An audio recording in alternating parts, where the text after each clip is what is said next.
지난 주일에 이어서 이제 가정의 날 마지막 주일인데요. 하나님께서 계획하신 가정, 특별히 부부란 어떠한 관계로서 부부의 삶을 영위해야 할까 하는 성경적 가르침을 좀 더 구체적으로 나눌 수 있는 그런 시간을 가지겠습니다. 본문은 같은 본문에 베드로전서 3장의 말씀을 조금만 더 보강을 하도록 하겠습니다. 제가 먼저 지난주에 읽었던 본문이기 때문에 우선 한 절만 읽겠습니다. 에베소서 6장 28절의 말씀 한 절을 읽고 다른 부분들은 또 설명 가운데에서 보도록 하겠습니다. 이와 같이 남편들도 자기 아내 사랑하기를 자기 자신과 같이 할지니 자기 아내를 사랑하는 자는 자기를 사랑하는 것이니라.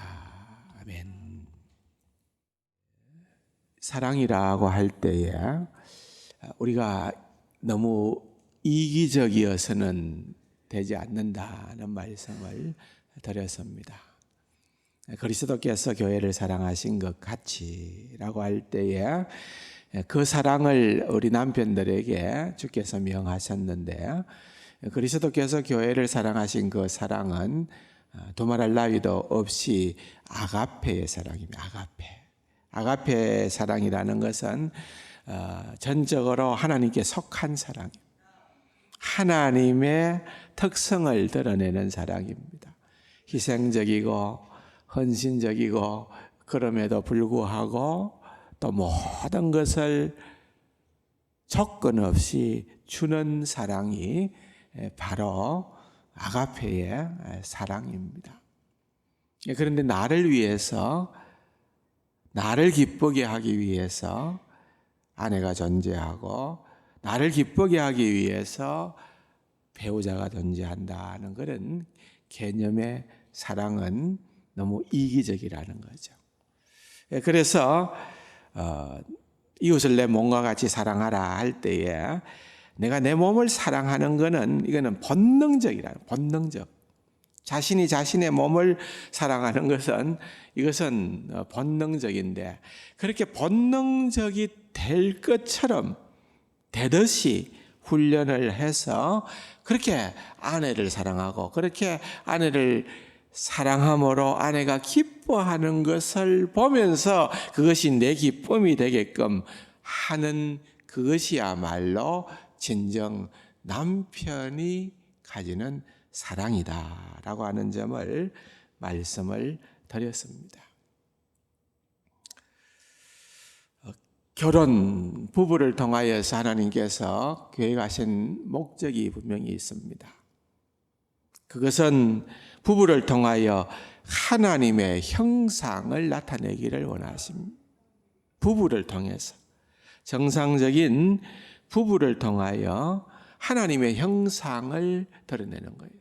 하나님께서 창세기에 보면은 남자와 여자를 만드시고, 그런데 어떻게 만드셨나요?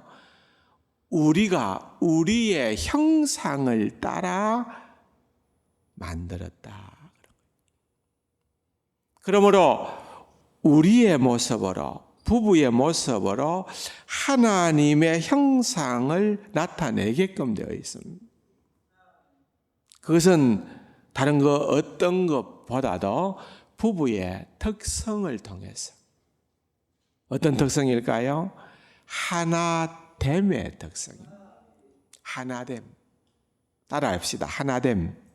하나됨이라는 거예요. 부부는 그 사이에 어떤 균열이 있어서는 안 돼요. 텀이 있어서는 안 돼요. 하나라는 것이 원리스. 하나라는 것. 하나가 됨으로 말미암아 삼위 하나님이 하나임을 드러내는 것. 대단히 중요합니다. 우리 부부를 만들어 주시면은 깊은 뜻이 있다는 거예요.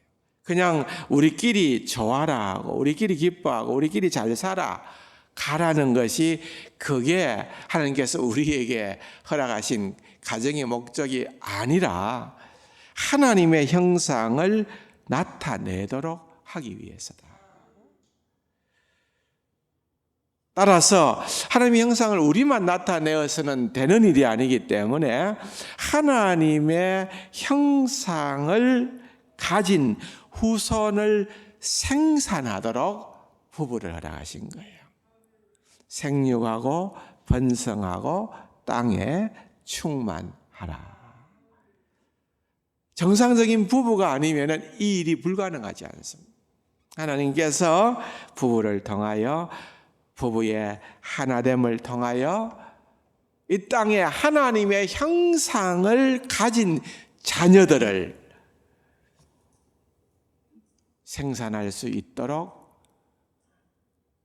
명하신 것입니다. 또한 하나님이 창조하신 그 세상을 다스리는 은혜를 허락해 주신 것입니다. 이것이 바로 우리를 향한 하나님의 거룩하신 목적이라고도 볼 수가 있는 것입니다. 그러면서 여러분 에베소서 5장의 15절에서부터 21절까지의 내용도 굉장히 중요한 내용입니다. 거기에 우리가 성령님을 따르게 될 때에 왜 성령님을 따르야 되는가 하는 것은 여러분 이제 앞으로 보게 되겠습니다마는 부부가 하나님께서 명하신 대로의 그러한 아름다운 역할을 감당하기 위해서는 도무지 내 힘만으로는 안 된다는 거예요. 그래서 성령님의 도우심, 성령님의 충만하심, 성령님께서 우리와 함께 하시고 우리를 지도하시고 인도하실 때에 그와 같은 일들이 실제적으로 가능하다는 거예요. 그렇기 때문에 성령님에 대한 얘기를 하는 거예요. 18절에 보면은 술 취하지 말라 이는 방탕한 것이니 오직 성령으로 충만함을 받으라 그렇게 말씀을 하시고 19절에 보면은 여러분 성경을 다 한번 찾아보세요. 19절에 보면은 첫 번째로 성령님을 그렇게 따르게 되는 그런 결과로 시와 찬송과 신령한 노래들로 서로 화답하게 된다는 거예요. 하나님의 동기를 이해하기 때문에 그렇다는 거예요. 두 번째로 19절 하반부에 보면은 너희의 마음으로 주를 노래하며 찬송한다고 그랬습니다. 그 동기로 인해서 우리는 하나님을 찬양하는 우리의 마음으로 주를 찬양하며 노래하게 된다는 것입니다. 세 번째로 20절에 보면은 번사에 우리 주 예수 그리스도의 이름으로 항상 아버지 하나님께 감사한다. 왜?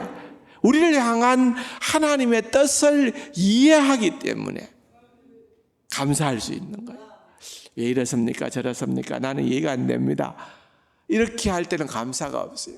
근데 우리를 향한 하나님의 놀라운 계획과 뜻을 깨달아 알게 될 때에 터져 나오는 것은 감사라는 거예요. 그리고 21절에 보면은 그리스도를 경외함으로 피차 복종하라 그랬습니다. 그리스도를 경외함으로 피차 복종하라. 왜냐하면 하나님께서 우리의 관계에 필요한 모든 것을 공급해 주신다는 그 사실을 우리가 알기 때문에 그렇게 감사하고 나아가고 복종하게 된다는 것입니다. 하나님께서 우리에게 부부에게 주신 명령은 대단히 단순합니다. 아주 간단합니다. 여러분들이 지금도 모르지는 않을 거예요. 문제는 알기는 알지만은 이것을 실행에 옮기는 것은 그리 쉽지 않다는 것이, 어렵다는 것이.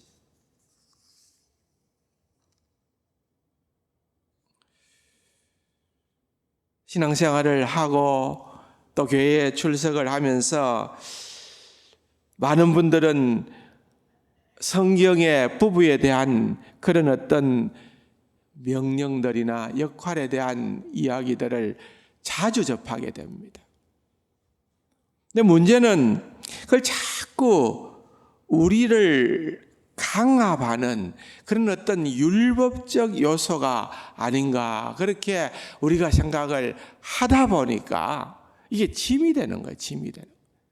그렇게 사는 것이 제대로 남편으로서, 아내로서 건강한 부부로서의 삶을 보장해 주시는 주님의 길인데도 불구하고 우린 그것을 자꾸만 무거운 짐으로 여긴다는 것입니다.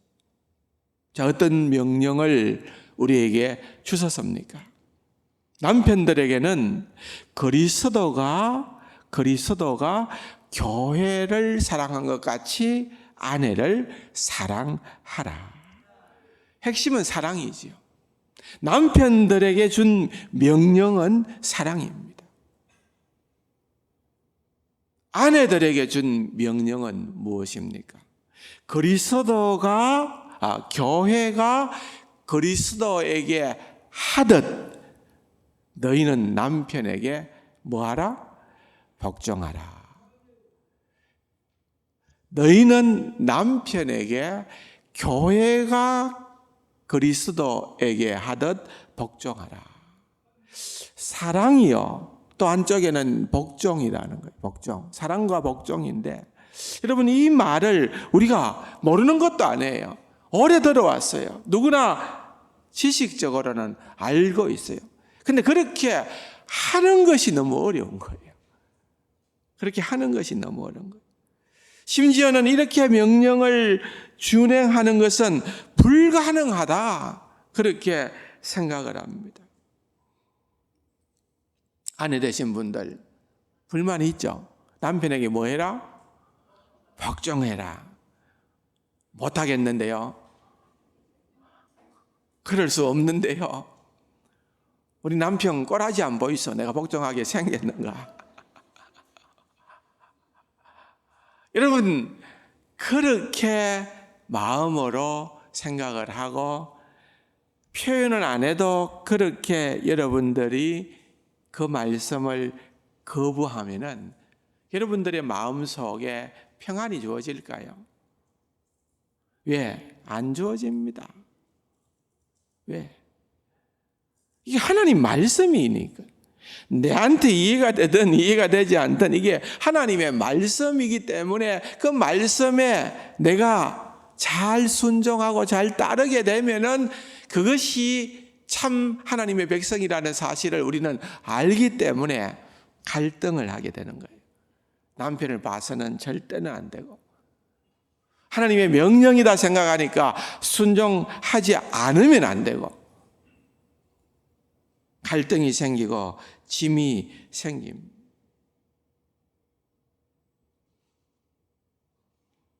남편도 마찬가지입니다. 사랑하라. 어떻게 사랑하라? 그리스도가 교회를 위하여 자신을 주신같이. 여러분, 도대체 교회가 뭡니까? 교회가 무엇을 했습니까? 그리스도를 위해서 사랑받을 만한 짓을 했습니까? 예수님이 죽을 때에 교회가 있기라도 했습니까? 신약 교회의 탄생을 오순절에다가 많이 근거를 합니다. 그렇다고 하면 예수님이 십자가에 달려 죽었을 때에는 예수님을 따르는 소수의 제자들과 무리들 외에는 없었어요. 교회가 예수님을 위하여 뭘 했기 때문에 예수님이 자신을 죽기까지 내어 주신 것이 아니고 그냥 자신을 다 주신 거예요. 그냥 자신을 다 주신 것처럼 남편이 그냥 아내를 위해서 다 주라는 거예요. 아내를 위해서 사랑하라는 거예요. 그 사랑은 아가페의 사랑이에요. 주님의 사랑이에요. 희생적이고 헌신적인 그 사랑을 해라. 못하겠는데요. 아내가 내한테 밥도 잘 안 해줘요. 맨날 시비 걸어요. 투덜대요. 짜증내요. 그 하는 꼴을 보면은 내가 사랑할 수 없습니다. 혹시 여러분 그렇게 저항하지는 않습니까? 아내는 남편이 괴물단지 같다 그러고, 아내는 남편이 뭐가 존경할 만한 짓을 해야지, 그렇게 생각하고, 그러면 이 말씀은 사라져 버리는 거예요. 이 말씀은 상관이 없는 말씀입니다. 특별히 남편은 가정에 뭐라고 했습니까? 아내에 뭐라고 했습니까? 잘 아시네요. 머리라 해요. 머리. 머리의 의미가 뭘 것 같습니까? 예. 남편 되시는 분들, 머리의 의미가 뭘 것 같습니까?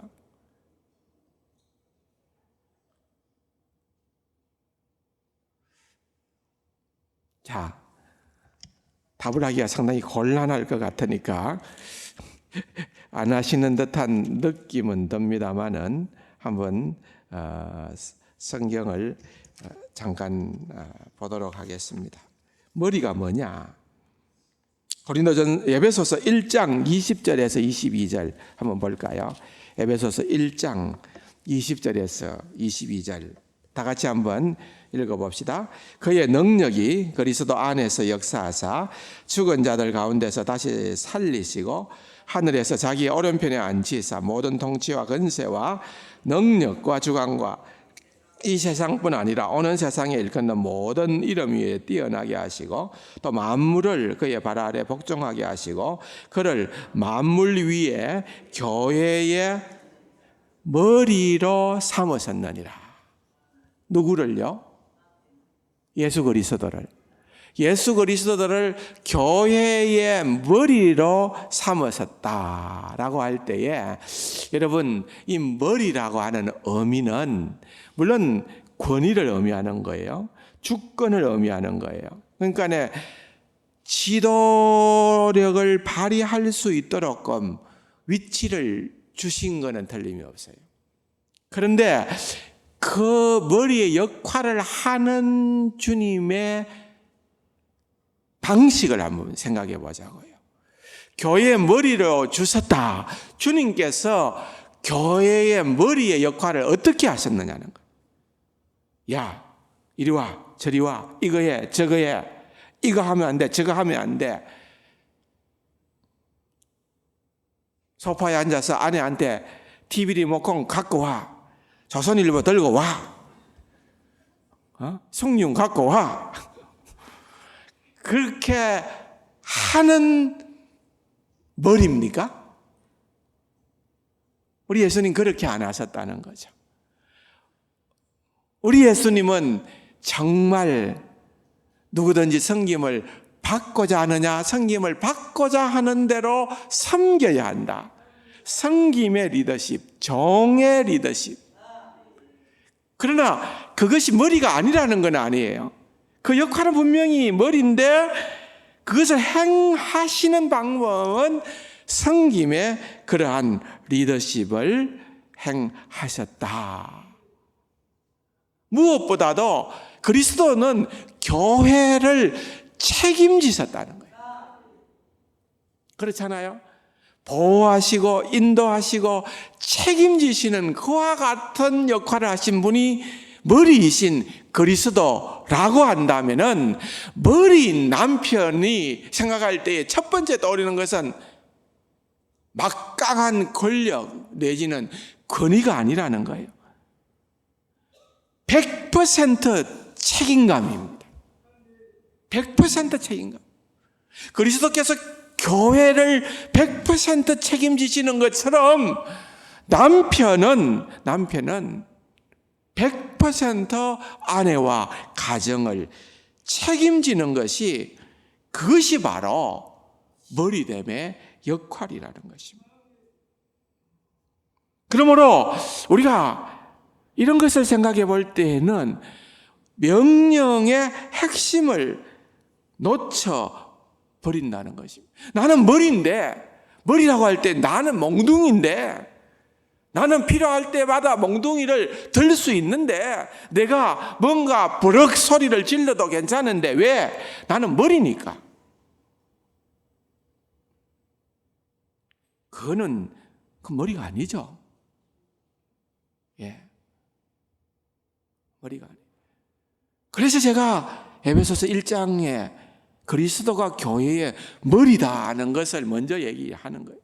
그 머리, 교회의 머리인 그리스도께서 그렇게 머리 역할을 했던 것처럼 남편으로서는 그렇게 아내와 가정의 역할을 해야 된다는 것입니다.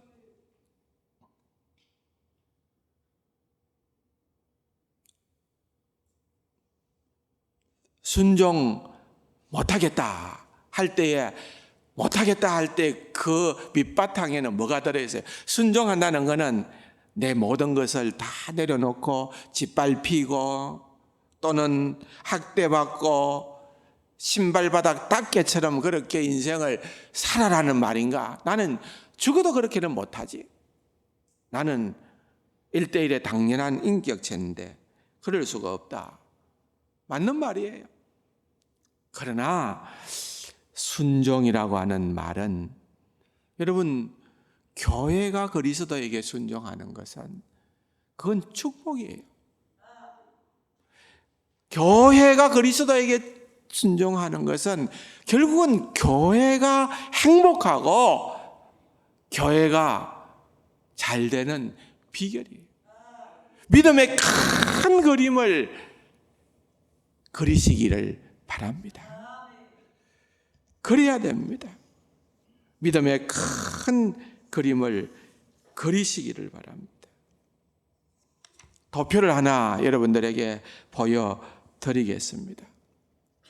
이 도표를 한번 볼까요?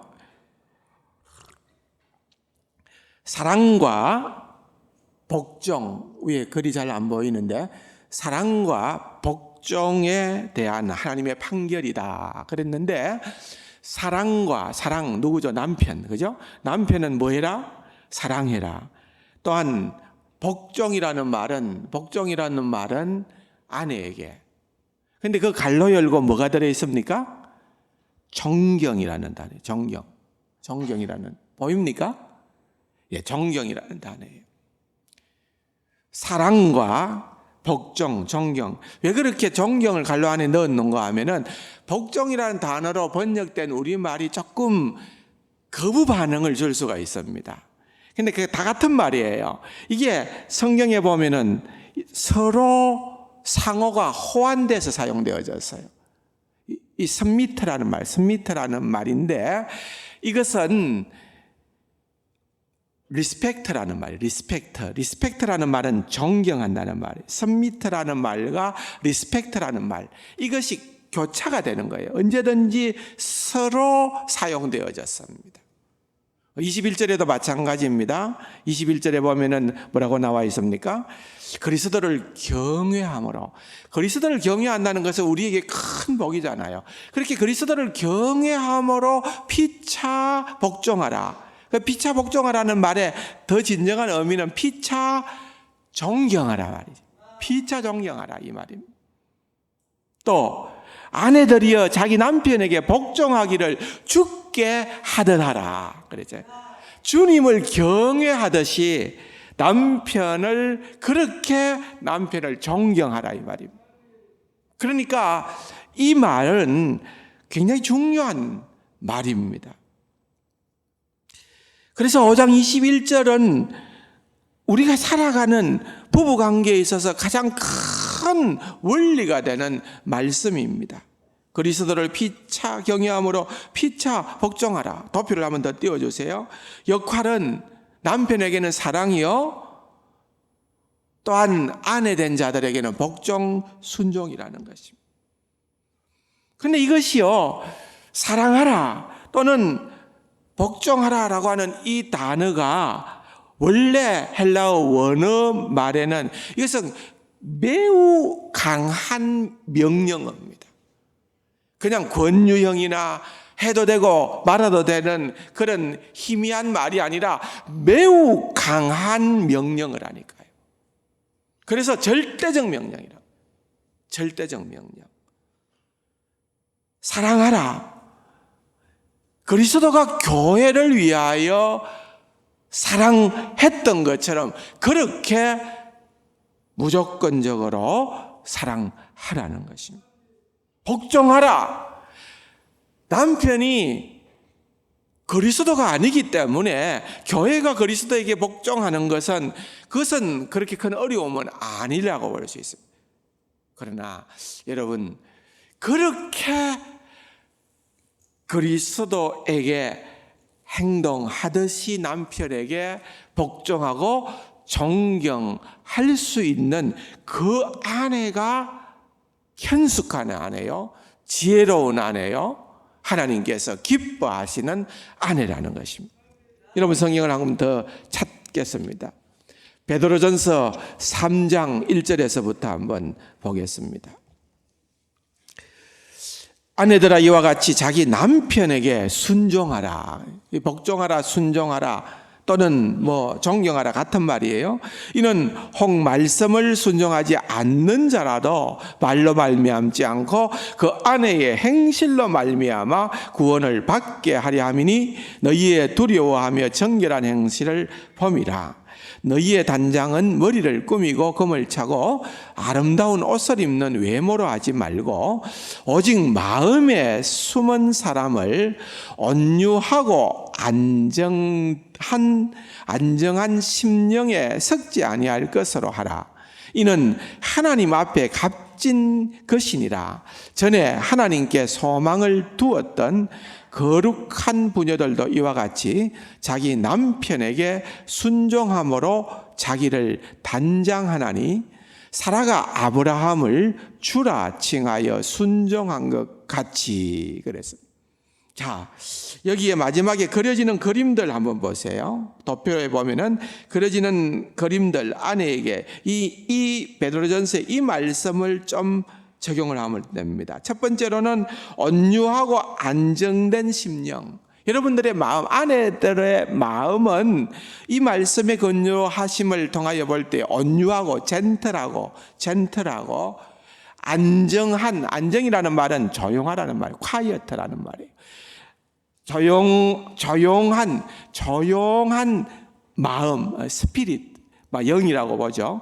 그러니까 여러분들이 젠틀하고 또한 또 아주 조용한 영의 그러한 아내로서의 역할을 하면은 좋다는 말입니다. 또 아내들이여 이와 같이 남편들에게 순종하라 그랬는데 남편을 순종하고 존경하는 행동을 해야 돼요. 어떻게 해야 된다고요? 존경하는 말과 행동을 해야 된다는 거예요. 제가 이 본문을 보면서 떠오르는 인물이 한 분 있어요. 군목 시절에 어떤 사모님이 계셨어요. 얼마나 화가 났으면 그랬는지는 모르겠습니다만은 설교 시간에 목사님이 설교를 하면은 밑에 앉아 있다가 지는 목사님이 이렇게 해야 됩니다 하는데 앉아 있다가 지는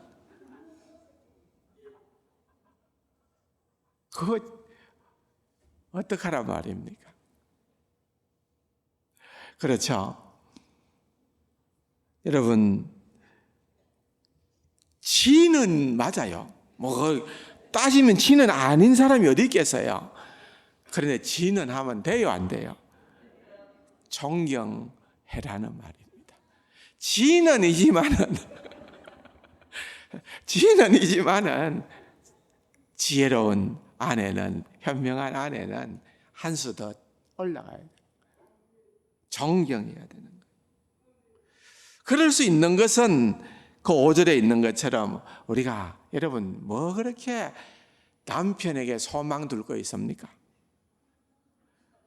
우리의 소망의 근거는 어디에 있다고요?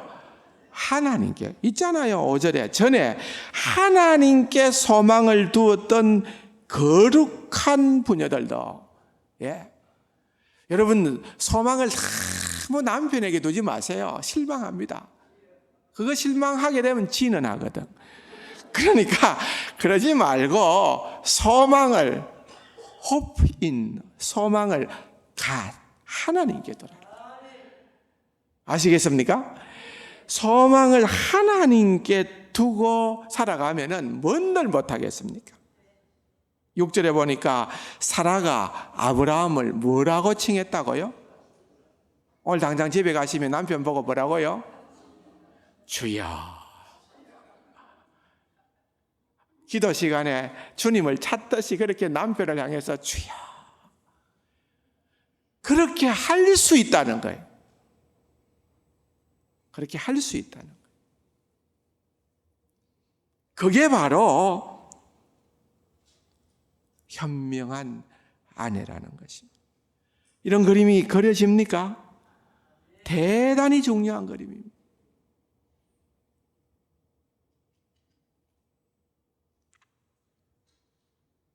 7절 베드로전서 3장 7절을 읽고 또 도표를 한번 보겠습니다. 7절 한번 볼까요? 남편들아 이와 같이 지식을 따라 너희 아내와 동거하고 그를 더 연약한 그릇이요 또 생명의 은혜를 함께 이어받을 자로 알아 귀히 여기라. 이는 너희 기도가 막히지 아니하게 하려 함이라. 자, 남편들에게 베드로 사도가 권하고 있습니다. 또 에베소서에 있는 말씀 바울이 권하고 있습니다. 그려지는 그림들 보면은 내 몸같이 아내를 사랑하고 보양하고 애지중지하고, 보양한다는 말은 어미가 새끼를 품는 것을 의미합니다. 애지중지한다는 것은 갓난 아기를 어머니가 안는 것을 묘사합니다. 다 품는 거예요. 아내를 이해하고 존중하는 거예요. 아내의 본을 보여주는 그런 그림들이 있습니다. 그런데 약속은 그렇게 하면은 하나님께서 아내를 성결하게 하고 주님 앞에 세우고 기도가 응답된다는 것입니다. 여러분들이 아내를 왕무시하면은, 남편이 아내를 왕무시하면은 존경도 못 받을 뿐더러 그렇게 하면서 드리는 그 기도를 하나님께서 받지 않으신다는 거예요. 너희 기도가 막히지 아니하려 함이라. 대단히 중요합니다. 주님께서 네가 어떻게 아내를 사랑했냐? 라고 물으면은 어떻게 답변하실 거예요? 네가 어떻게 아내를 사랑했냐? 하나님, 내 아내는요 맨날 불평만 합니다. 입만 열면 투덜거립니다. 입만 열면은 내 잘못을 지적합니다. 비판합니다. 못 살겠습니다. 야, 내가 네한테 아내의 약점 얘기하라 했나? 그거 말고 네가 아내에게 어떻게 사랑했나? 하나님은 남편 된 자에게 그걸 물으시는 것입니다. 우리는 자꾸 자기 변명을 하고 싶어 합니다. 우리는 자꾸 그렇게만 자기를 보호막을 치려고 합니다. 아니라는 것입니다. 그럴 수가 없다는 것입니다. 그러므로 여러분, 우리가 이 부분이 너무 우리에게는 가정에 있어서 결코 놓쳐서는 안 되는 소중한 그러한 명령어입니다. 남편들은 어떻게 해야 된다고요? 미래의 남편들은 어떻게 해요? 사랑해야 돼요. 어떻게 사랑해야 돼요? 아가페의 사랑이에요. 하나님의 사랑으로 그리스도가 교회를 사랑하듯이 아내를 사랑하겠습니다 라고 서약하는 것입니다. 미래의 아내들은 어떻게 합니까? 남편에게 순종하겠습니다. 어떠한 경우라도 토를 달지 않겠습니다. 나는 교회가 그리스도에게 하듯이 그렇게 남편을 존경하겠습니다. 그 사랑과 여러분, 그 순종과 존경은 부부를, 남편과 아내를 비로소 하나 되게 하는 것입니다. 그 하나됨으로 인한 조화가, 그 하나됨으로 인한 사이클이 바로 우리 가정의 축복의 사이클이 될 줄로 믿습니다. 잘 이해하십시다. 머리됨의 의미를 잘 이해하시고, 사랑의 의미를 잘 이해하시고, 순종과 존경의 의미를 잘 이해하셔서 그것을 성령의 은혜 가운데에서 실행함으로 말미암아 하나님의 영광을 드러내는 하나 되는 부부가 되기를 주님의 이름으로 축복합니다. 좋으신 아버지 하나님, 은혜를 감사드립니다. 놀라운 비밀이 바로 여기에 있었는데, 그리스도와 교회의 관계에서 보여주는 그 비밀의 연결고리가 곧 부부의 연결고리가 됨을 우리가 다시 한번 깨닫습니다. 하나님, 결코 우리의 실력과 우리의 노력으로는 불가하오니 성령께서 함께하여 주시고 성령 충만으로 이와 같은 일들을 능히 감당하여 하나님의 영광을 드러내기에 합당한 하나된 부부가 되게 하여 주옵소서. 예수님의 이름으로 감사기도 드립니다. 아멘.